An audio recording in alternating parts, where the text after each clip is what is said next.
संगीता के morning class में स्वागत है, जिसमें कि हम लोग सोशोलॉजी से रिलेटेड टॉपिक को कवर करते हैं। आज का जो हमारा टॉपिक है वो है सामाजिक व्यवस्था या सामाजिक संस्था परिवार के संदर्भ में हम लोग देखेंगे। सामाजिक संस्था परिवार, जिसे कि सोशल इंस्टीट्यूशन बोला जाता है, फैमिली हम लोग देखेंगे। सामाजिक व्यवस्था आखिर होती क्या है, सामाजिक संस्था आखिर होती क्या है। किसी भी विषय की जानकारी के लिए आवश्यक होता है कि जिन शब्दों का हम प्रयोग कर रहे हैं वो हम अच्छी प्रकार से समझते हो, वही जो है वह नहीं जो हम अपने मन से लगा रहे हो। हम अपने दैनिक जीवन में बहुत सारे शब्दों का प्रयोग करते हैं और इन शब्दों का अर्थ वैसे ही लगाते हैं और समझते हुए आए हैं, जो कि हमारे पूर्व ज्ञान की तरह हमारे मस्तिष्क में विद्यमान रहता है। परंतु जब हम विषय के साथ साथ जुड़ते हैं तो हम अन्य और दूसरे भी शब्द हैं उनका भी प्रयोग को बहुत ही सावधानी पूर्वक करते हैं तथा और ये देखते भी आए हैं। तो इसे ही सामाजिक व्यवस्था या सामाजिक संस्था कहा जा रहा है। आज का जो हमारा टॉपिक है परिवार, इसके अंतर्गत हम लोग देखेंगे, इस वीडियो में हम लोग देखेंगे बहुत सारे बिंदुओं को कवर करेंगे, जिसमें कि जो बिंदुएं हैं वो निम्नलिखित हैं। पहला है कि परिवार की परिभाषा तथा अर्थ, यानी definition and meaning of family. Second हम लोग देखेंगे कि परिवार के आवश्यक तत्व क्या हैं, यानी इम्पॉर्टेंट एलिमेंट्स ऑफ फैमिली, इसे भी कवर करेंगे। थर्ड हमारा टॉपिक रहेगा कि परिवार की मुख्य विशेषताएं, यानी मेन कैरेक्टरिस्टिक्स ऑफ फैमिली। चौथा हम लोग देखेंगे परिवार के प्रकार, यानी टाइप्स ऑफ फैमिली के संदर्भ में देखेंगे। पांचवा है परिवार का महत्व, यानी इम्पॉर्टेंट ऑफ फैमिली देखेंगे। और सिक्स्थ हमारा टॉपिक रहेगा कि परिवार का बदलता स्वरूप, हमारे भारतीय समाज में जो चेंजिंग फॉर्म ऑफ फैमिली है उसे भी हम लोग इस वीडियो के माध्यम से कवर करेंगे। इसलिए आप लोगों से रिक्वेस्ट है कि इस वीडियो को आप लोग लास्ट तक जरूर देखें। तो विभिन्न समाजशास्त्रियों ने परिवार के संदर्भ में अपनी भिन्न भिन्न परिभाषाएं दी हैं। उसमें से हम लोग दो समाजशास्त्री को देखते हैं।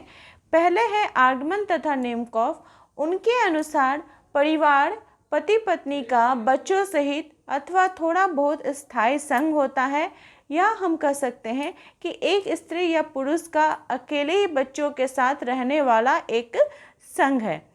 दूसरे जो हमारे समाजशास्त्री हैं मैकाइवर तथा पेज के अनुसार परिवार उस समूह को कहते हैं जो यौन संबंधों पर आधारित है और जो इतना छोटा एवं स्थायी है कि उसमें बच्चों की उत्पत्ति एवं पालन पोषण हो सके। तो हम कह सकते हैं कि परिवार थोड़ा बहुत स्थायी संगठन है, जिसके अंतर्गत पति पत्नी एवं उनके बच्चे तथा अन्य सदस्य आते हैं, जो उत्तरदायित्व व स्नेह की भावना से परस्पर एक दूसरे के साथ बंधे हुए रहते हैं। तो हमारा जो पहला टॉपिक है वो हो जाता है परिवार के आवश्यक तत्व, यानी इम्पॉर्टेंट एलिमेंट्स ऑफ फैमिली। परिवार आखिर क्या होता है? परिवार के अंतर्गत पति पत्नी का संबंध बनता है, यानी आप इसे विवाह के संबंध पर आधारित ये पति पत्नी का रिश्ता बनता है, जिसके अंतर्गत यौन संबंधों की पूर्ति होती है, इन्हें सामाजिक मान्यता प्रदान होती है। एक ही लोग सामान्य निवास स्थल के अंतर्गत निवास करते हैं। इनके बीच रक्त संबंध का बंधन पाया जाता है। एक आर्थिक व्यवस्था के अंतर्गत जो परिवार के बच्चे या परिवार के सदस्य रहते हैं, उनका भरण पोषण लालन पालन का जो जिम्मेदारी होता है वो परिवार के सदस्यों के बीच रहता है।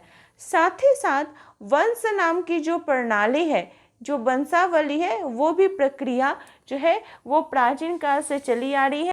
नेक्स्ट टॉपिक की तरफ हम लोग बढ़ते हैं, जो कि है परिवार की मुख्य विशेषताएं, यानी मेन कैरेक्टरिस्टिक्स ऑफ फैमिली। परिवार क्या है?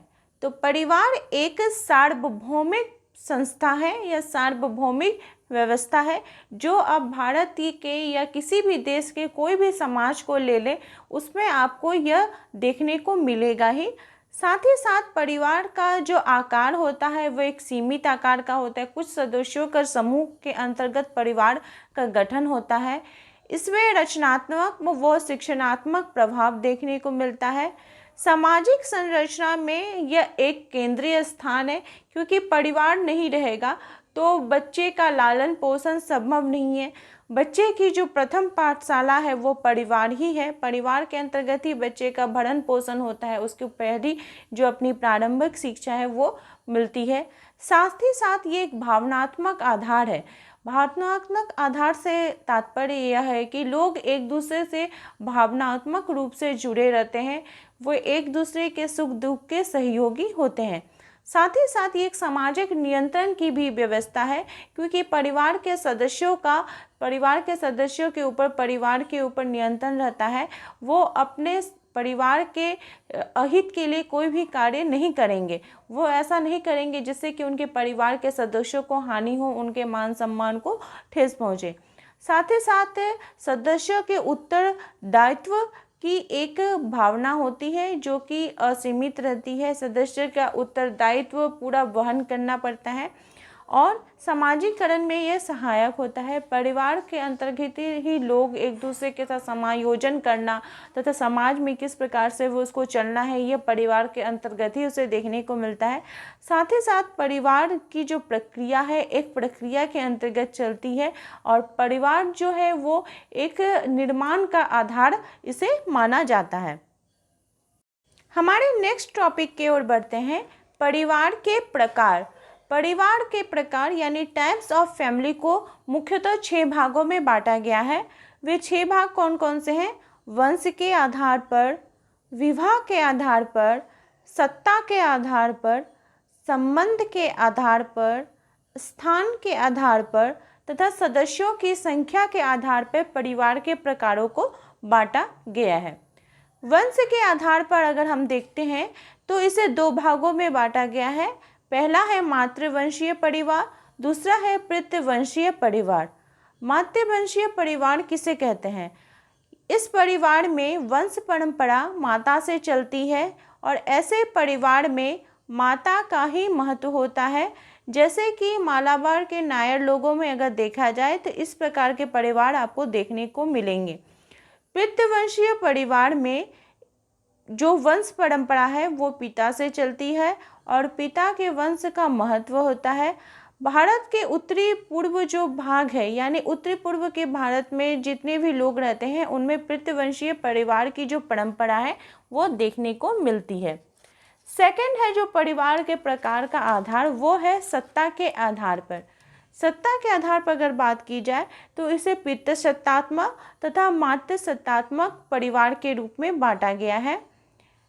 पितृसत्तात्मक परिवार के अंतर्गत पिता की प्रधानता होती है।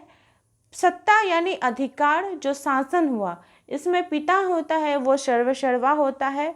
अन्य सदस्यों द्वारा पिता या जो पुरुष प्रधान होते हैं उनके आज्ञा का पालन किया जाता है।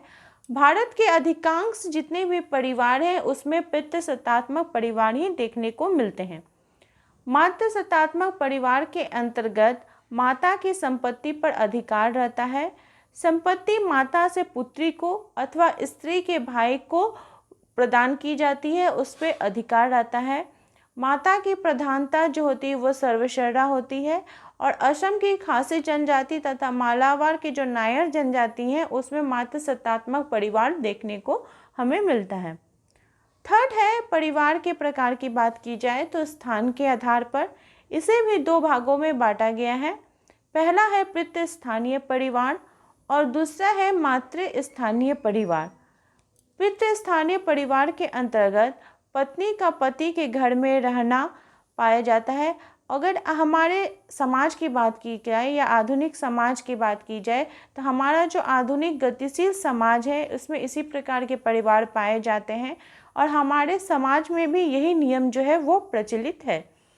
मातृस्थानीय परिवार जो होता है इसमें परिवार के सदस्यों का पत्नी के घर रहना और पति का पत्नी के घर रहना देखने को मिलता है। ये हमें गारो, खासी इस प्रकार की जो जनजातियां हैं वहाँ पर यह नियम प्रचलित होता है। चौथा जो परिवार के प्रकार है वो है संबंध के आधार पर। संबंध के आधार पर भी परिवार को 2 भागों में बांटा गया है। पहला है रक्त संबंधी परिवार और दूसरा है सहयोगी या विवाही परिवार। रक्त संबंधी परिवार के अंतर्गत इसमें एक ही रक्त के व्यक्ति आपस में विवाह करते हैं। प्राय मुस्लिम समुदाय में इस प्रकार के आपको देखने को मिलेंगे।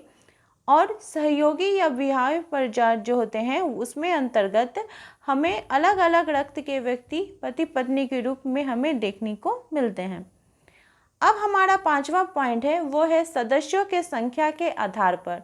सदस्यों के संख्या के आधार पर हम परिवार को एकाकी परिवार, विस्तृत परिवार या संयुक्त परिवार में देख सकते हैं।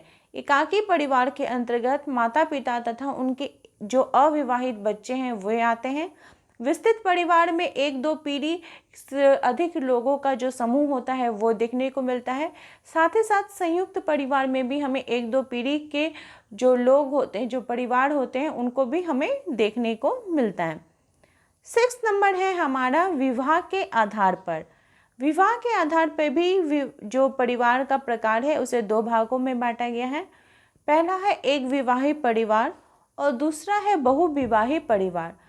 एक विवाही परिवार के अंतर्गत एक पुरुष का एक स्त्री के साथ जो विवाह होता है, जो पति पत्नी बनते हैं, वो एक विवाही परिवार हो गया। लेकिन बहुविवाही परिवार के अंतर्गत फिर इसे 2 भागों में बांटा गया है, बहुपत्नी परिवार और बहुपति परिवार। बहुपत्नी परिवार जो है वो नागा, गोंड, बेगा जनजाति में देखने को मिलता है, जिसमें एक पुरुष का एक से अधिक स्त्रियों के साथ विवाह होता है।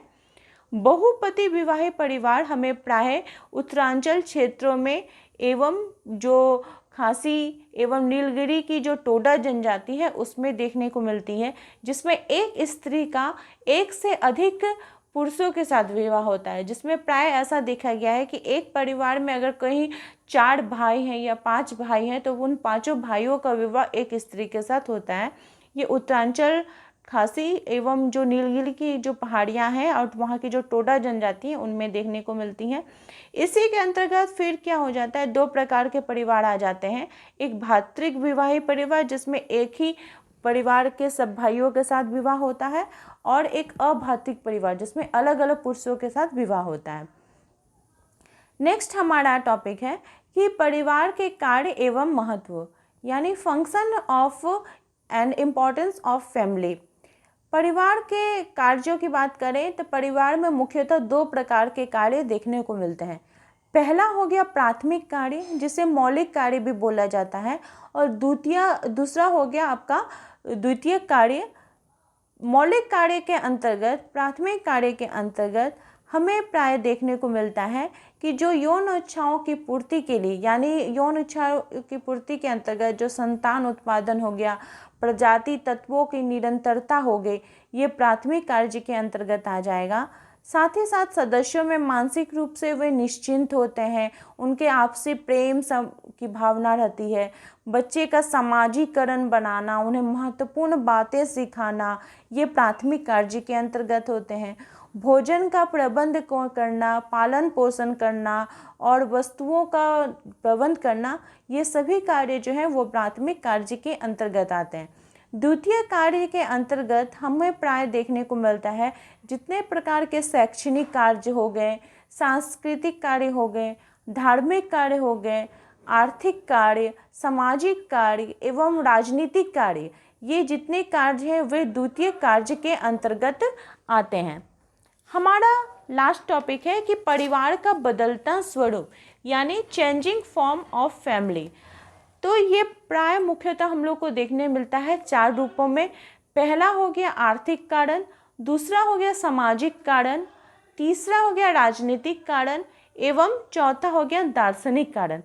आर्थिक कारण के अंतर्गत जो समाज का स्वरूप बदल रहा है, इसमें सर्वप्रमुख स्थान हो गया औद्योगिकरण का, क्योंकि औद्योगिकरण के परिवार के फलस्वरूप क्या हो रहा है कि औद्योगिकरण के फलस्वरूप जो संयुक्त परिवार है उसका विघटन हो रहा है, वो एकाकी परिवार में परिवर्तन हो रहे हैं। स्त्रियों की आर्थिक निर्भरता है वो अधिक बढ़ रही है, काम पर अधिक माताएं लगी हुई हैं, जीवन का जो स्तर है वो ऊंचा होता जा रहा है, ये औद्योगिकरण के कारण आ गया।